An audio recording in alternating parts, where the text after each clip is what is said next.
Football is a sport that really brings people together. People who otherwise wouldn't know each other. It's almost like when they meet, man, that they've been knowing each other for a long time, to even some point families. You know what I'm saying? And it can be a great sport, but it does have, in my opinion, some of the most fanatical fans on the planet. And I guess that's a oxymoron, or it cancels out each other, because if your fan is already short for the word fanatic, so if you're a fanatical fan, then that must mean that you're a fanatic times 10. And that's exactly what some of these players and coaches have to deal with. I mean, from people sending them direct messages threatening their life. And in our case, we've had the coach of the Detroit Lions, Dan Campbell, which probably is the best thing to happen to this team since Barry Sanders. Him, Brad Holmes, Sheila Hamp, the job that they've done. Okay, a guy who understood the city of Detroit and the job that we needed to do here. We are having people essentially chase him out of town. Now, not out of the Detroit Lions organization. I really don't think anything or anyone could do that. But chasing him and his family basically out of a home that they purchased after several different cases of harassment. Some even that they've had to go to the Bloomfield Hill police and report harassment cases. Now, this is old news at this point, but I just decided to talk about it.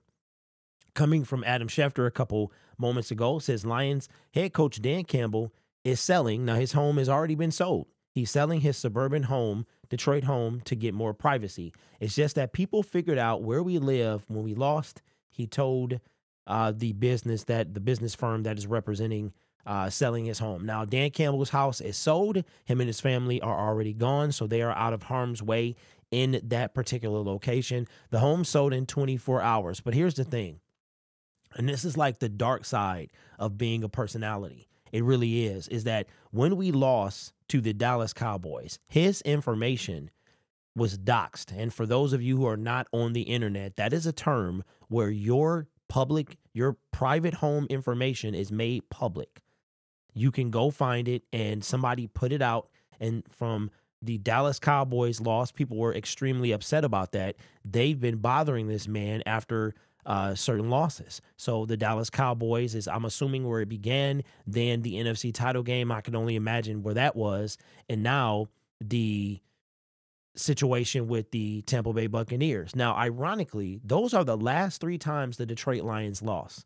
So fans are not dealing with loss. Y'all think I'm bad? And I'm not even trying to be funny. You think my rants and my emotional reactions is bad? This is bad, and this is unacceptable. And again, as a native of the city of Detroit, as a resident of Michigan, and as a person who's essentially grown up in Detroit his entire life, this is the stuff I hate.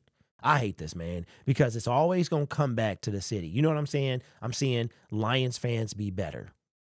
Just shots at the city of Detroit. Not all of us are fanatical. These people are Looney Tunes. They need to be locked up somewhere. They need to be put behind bars and locked up. This is unacceptable. The man's family, first of all, it's just a game. It's not that important. It's not that serious. Secondly, his family is there. His family. This is something you don't do. This is unacceptable to anyone in anything. You don't do this. But again, this is not okay. But this is the price that comes with being on the internet or being a public figure. Like, it's happened to YouTubers. It unfortunately, it's not the first and it won't be the last. But I mean, we finally get something good. We finally get things going. And it's kind of funny because in 2008, the internet wasn't what it is now. And I wonder what would people have done back in the 90s when the internet was dial up and things were a little tougher and things weren't what they were today. These reactions are ridiculous. You know what I mean? I mean, going to a public location to cheer the team on when they come back from a win or a loss, that's a totally different thing. That's a public location. But going to somebody's private domain for any reason, if you're not invited, is wrong in so many ways. But thankfully, coach has been safe. Nobody did anything stupid. And hopefully, I don't know if there's many things that can be done to protect his private information, but this is unacceptable. It really is. And my voice is not going to reach people to tell them not to do this, but they should know better. They should know better. This is when you really understand how fanatical some people can be. Like, I don't know about y'all, man, but one thing that I realized during the off season is how much like that is the game is one part of it, but I'm thinking about I'm saying, man, you know, we go to a stadium, we pay a bunch of money to travel, we don't know if our team is going to win or lose. We sit and why do we do that, right? Why do we sit in this big old Coliseum, this big old 77,000 if you're Arrowhead or 65 if you're Ford Field, and we watch this team, right? These people don't know us. We don't know them necessarily. Why do we do this? And I thought about it. I said, you know what? It's the experience. It's sitting next to that person, high-fiving them. It's when the Lions are on third down on defense and we got up our third down sign.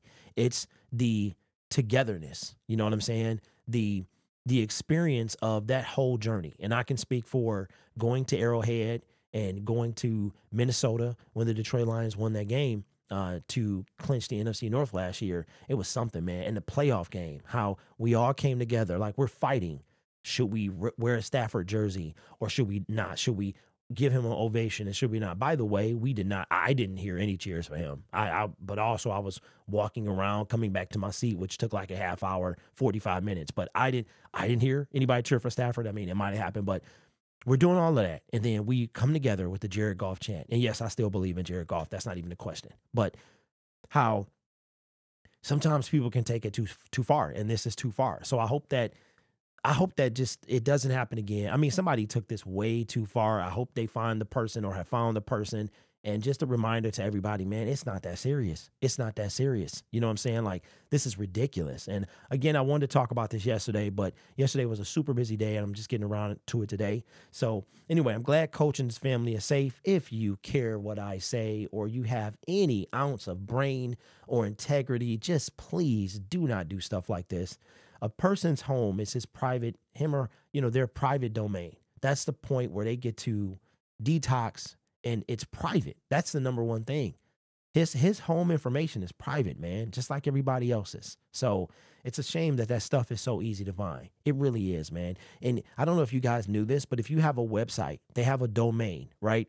And in order to protect your address, when you have a website, you have to pay money to protect your address from being public. If you don't pay money, it's like a domain registration or something like that. If you don't pay money, your address is made public. It's viewable. You know what I'm saying? It's not like, oh, in T minus 10 seconds, it's going to launch. But if you don't have it protected by paying a fee every year, your stuff will be there for everybody to find, right? So anyway, be better. I'm not talking to all Lions fans. I know most of us are not Looney Tune adventures. We don't need to go to Arkham Asylum. You know what I'm saying? I know that's 99.9% of us. We might fight with each other, but that's what we're supposed to do. We're fans. But fanatical fans are just insane. And I know it sounds crazy with the root word being fanatic, but I think you can go too far being a fan. But let me know what you think in the comments below. Again, I'm glad Coach is safe, him and his family, and hopefully we don't have to go through this again, man. This channel is made possible by viewers, subscribers, and members just like you. You could be anywhere else on YouTube, but you choose to rock with me. You guys are awesome. Take care of yourself and each other. And as always, go Lions.